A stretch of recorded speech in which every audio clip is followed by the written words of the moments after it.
Hi everybody, my name is Brett Hancock. I thought I would take a minute here on my new channel here to teach Biblical Greek and talk a little bit about my history. And what I have here, it was a recent accomplishment to get a master's there in Jerusalem after 2 years in the ancient philology program for both Biblical Greek and Biblical Hebrew. So anyway, I thought I would talk a little bit about the history of my walk.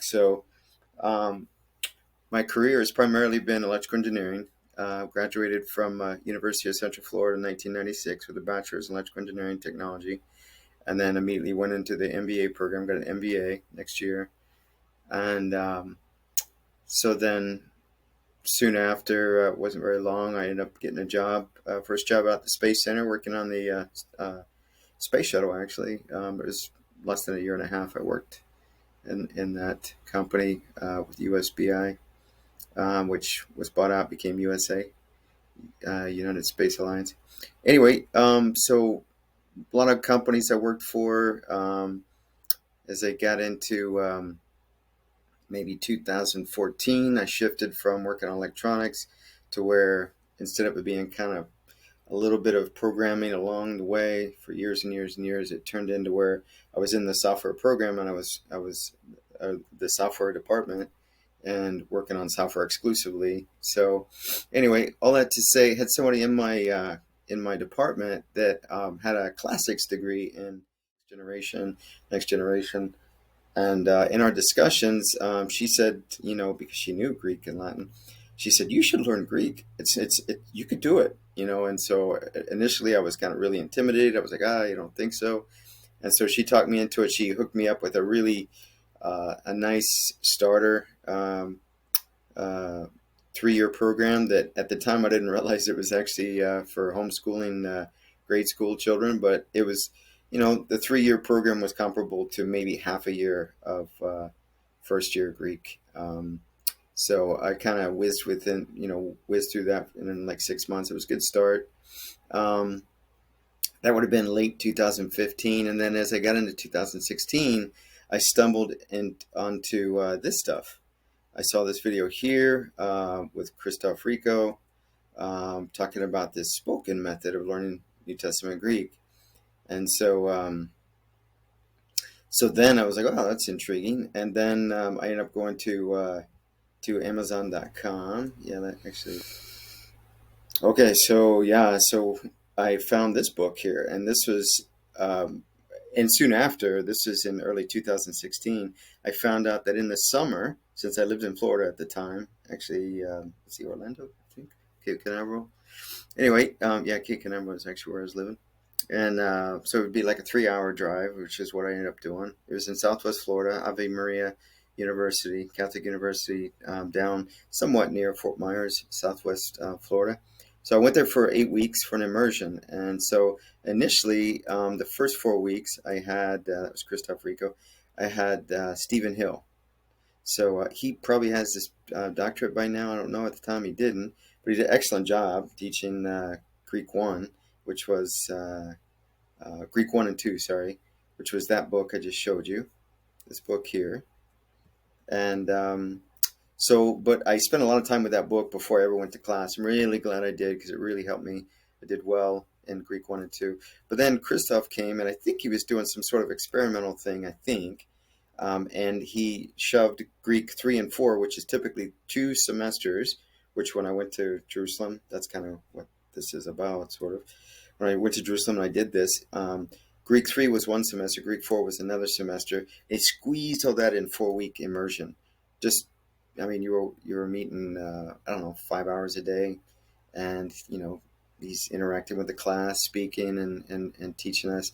And it was just too fast. It was way too fast.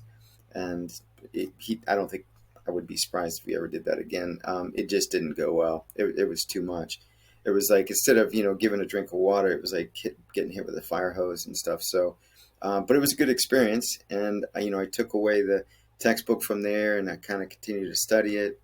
And that was, like I said, summer of 2016. And in 2017, I found that, okay, in Rome, Polis is going to be going for a 3-week immersion, similar kind of experience, 5 hours a day, 5 days a week, for 3 weeks. So I went there. and I continued my studies. And then the following year in 2018, probably about third quarter 2018, I hooked up with a graduate of Polis. His name was Rogelio Toledo, and I found him on one of the tutoring sites, and I started meeting with him, and we met every week, mostly once a week. There was early on, the first month or two, I was kind of zealous. Sometimes I'd say, "Hey, let's meet twice a week," and then eventually settled to where we were meeting once a week, and we did that for somewhere between 8, 9 months or something like that. But during that time, as we got up into early 2018, I really started considering going to Jerusalem for the 2 year. Well, sorry, it started out 1 year. It was a 1 year certificate program, and so various reasons for that I won't go into, but really glad I did that. It was a tough experience because COVID kicked in during that time, off into the spring of the first year, and it was pretty much online after that. Very few classes after that. That turned into a 2 year master's. I won't go into why that happened either, but I ended up doing the 2 years master's. Um, so this is how it came out. Really happy about that, and just really have a desire to teach Greek. And now, currently, I guess I could just show you some things. So again, Stephen Hill and Dr. Rico. This has probably been about 2013, 12, 2014, something like that. And again, this is the textbook. And so here's Christoph teaching, given the Tree of Life. The Tree of Life. I've seen this a couple times. So this is available online, as you can see, if you wanted to see that. Here he is back maybe 2015, 2016, talking about the master's program, in Jerusalem, Polis, which is what this is. I mean, what he's talking about right here is describing. So anyway, so now I'm hooked up with, a good brother in Christ, and he started this site here, Michael Holcomb, and Dr. Michael Holcomb. And I was getting some of his materials before, I don't know, 2016, 2017, 2018, something like that. Some various materials from his website, which I hope to be publishing books on myself. So anyway, here's the publishing site. This is what I hope to be publishing a book very soon. I'm actually writing a book on the three little pigs, and the big bad wolf, and New Testament Greek. So the front end of the book is going to be split in half. Will be an easy version, and the back end will be or the second half will be a harder version. So the first half, pretty much present tense, verbs, vocabulary that's in the New Testament. The second half, of course, vocabulary to the New Testament, but now you'll see uses of participles and certain constructions grammatically of things that are a little more difficult, things that are more realistic in the New Testament, and things like that. And of course, there'll be a glossary in the back, whatever. But of course, the story itself, there's a lot of kind of parable-like parallels between the big bad wolf as being like comparable to the devil or Satan, and the three little pigs, kind of like the parable of the soils Jesus taught, Mark chapter 4, Luke chapter 8, where, you've got these three soils, or, even Jesus at the end of Matthew chapter 7, talking about the foolish man that builds on the sand versus the wise man that builds on the rock. And, just a little bit of that parallel kind of thing. But pretty much the story is just the focus of the story itself, not a whole lot of making biblical parallels or whatever. Probably have something like that towards the end. And there's a little bit of something like that in the beginning, where it points to 1 Corinthians chapter 3, about the three types of materials that a person can do their works based on, and which ones will be burned up and which ones will actually survive through the fire, so to speak, or whatever, leading to being connected to salvation and that sort of thing. But anyway, 1 Corinthians 3, I quote that passage, and I point out those three words in Greek, and those are the words I actually use for the three pigs, whether it was the house made of straw, or the house made of sticks, or whether it was the house made of bricks or stone. Lithos would be more like stone. But anyway, so here on this site here, there's a lot of books. Greek reading books, a lot of different type of texts. good stuff. Yeah, I remember I bought something from here, for instance, Agros. I remember way back early on in my studies, I had yeah, purchased some of these books. Definitely this one, 800 Words and Images, just different phrases from antiquity. Um, yeah, different. Let's see, even this one, yeah, the two horses, hipoi, hoi hipoi, hoi dov hipoi, the two little horses. And yeah, related to carrots and a little. It's kind of like a children's story, but it's in Greek. And so at my level at that time, I found it very useful and stuff. So I hope to come out with books, something like this. Certainly, the Three Little Pigs or something like that. There's going to be a whole lot more to it than the simplicity of this book. There's going to be a lot. There's a lot in this book. I'm 80% done with it right now. So there's a lot. There's a lot of images that are comparable to the text to help you kind of follow along with what's going on. Like I said, there's a glossary in the back. All the vocabulary that's being used in the text would be there. A little bit of grammar helper in the back. Maybe an English translation in the very back. Things like that. So anyway, so that's it. That's that. And then on Graphe Institute on the website here, I've got a couple of classes. Be putting more. Michael's got stuff. He's currently not able to spend time on this right now, but very soon he'll be back on it. Anyway, I got a class coming up in participles, class here, intro to Greek. I'll probably reschedule this. Not enough students signed up and stuff.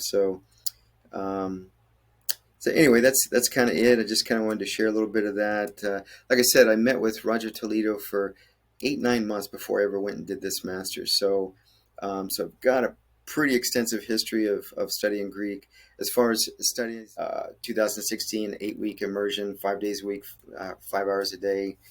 And then 2017, a 3-week similar sort of thing in Rome, Italy. City of Rome is amazing, by the way. And then meeting with 8 months plus, maybe 9 months, 8 months with Rogelio Toledo. Every week we'd go over some text, whether it was like the Sermon on the Mount, or whether it was something not too difficult from Josephus's writings, or whether it was something from early church, early Greek father, ante-Nicene fathers, the volume 1 type writings, easier writings, or earliest writings, I should say. Just different writings. We'd read them, and typically, like, one of his methods, which I thought was really good, was number one, everything that we were discussing, I had any difficulty at all, he's typing it out on a Word document. I find that very useful, because then he could send it to me afterwards, so I'd have something to study, for the next time. And I did learn a lot over the 8-9 months that I was with him. And that as we're reading a sentence, like, he would tell me, and all the conversation between us, all these videos of our experience is on my website. Or sorry, not website, but YouTube channel. So let's see. So all those meetings with him right here. I mean, I've transferred, shared them from my other YouTube channel. So yeah, all these with us meeting, like, so we'd basically discuss something. Like there was a period of time early on where we were kind of going through level 3 Polis book, and he was helping me with that, and then we started shifting to going over different texts. So here's the DDK, like probably the early church father writing that we have, in the ante-Nicene Fathers collection. It's called the DDK, the teaching, right? So that'd be a late 1st century document. Second Clement, also, a bunch of different writings. Anyway, Josephus, and then Sermon on the Mount, different things. But all of these meetings, like 95% Greek discussions back and forth. And so, so as I started to say, we'd maybe read a sentence, I would read a sentence, and he would tell me in Greek, to explain that to him in different words, right? And so this is quite often a lot of the methodology that we used. And so it was, I think, very helpful for me that we would read a text, and then I'm explaining to him, showing that I understand it, plus increasing vocabulary by and sometimes if I got stuck, he might make some suggestions or whatever, and he's writing all this out on the document that we shared and stuff. So anyway, it was a great experience, and so now I have this to show for it. Pretty happy about it. And on my channel, hoping to help you all with your studies of New Testament Greek. So